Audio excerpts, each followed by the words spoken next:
उठाया है। ठीक है, पूरा कर ले। एक बार मुझे अवनीश जी और जयंत दास से भी कमेंट लेना है। ठीक है गौरव जी, बात पूरी कीजिए। बात आई है, ये ऐसा ही है कि अगर आप आईना देखो और सूरत पसंद ना आए तो आप आईने का दोष बताएं।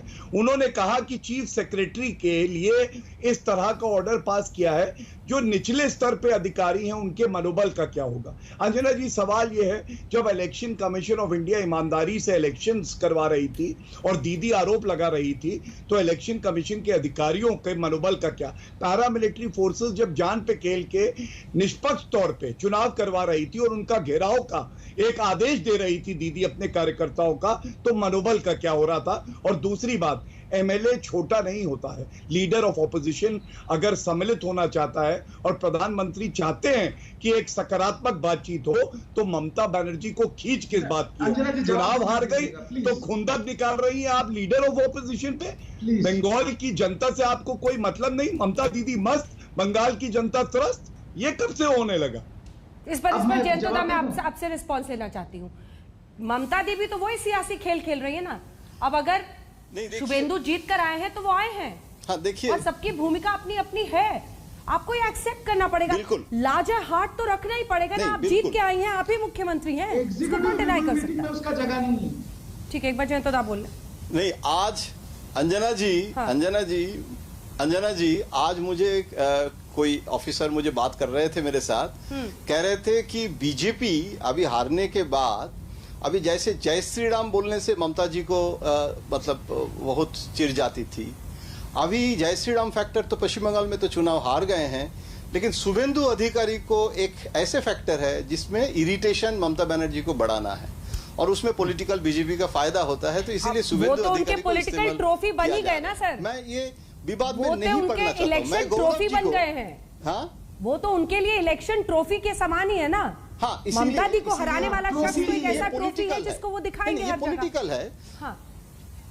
नहीं, मैं ये कह रहा हूँ, नहीं अंजना जी, मेरा थोड़ा सुनिए।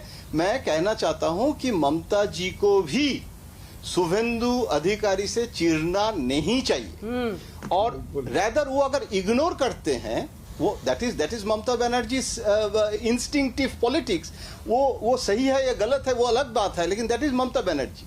मेरा कहना है कि प्राइम मिनिस्टर आज देश के सबसे बड़ा लीडर है, नेचुरल लीडर है, पॉपुलर लीडर है। पॉपुलैरिटी जो घटने का जो सर्वे आ रहा है, उसके बावजूद भी कोई अभी ऑपोजिशन ऑल्टरनेटिव नहीं है।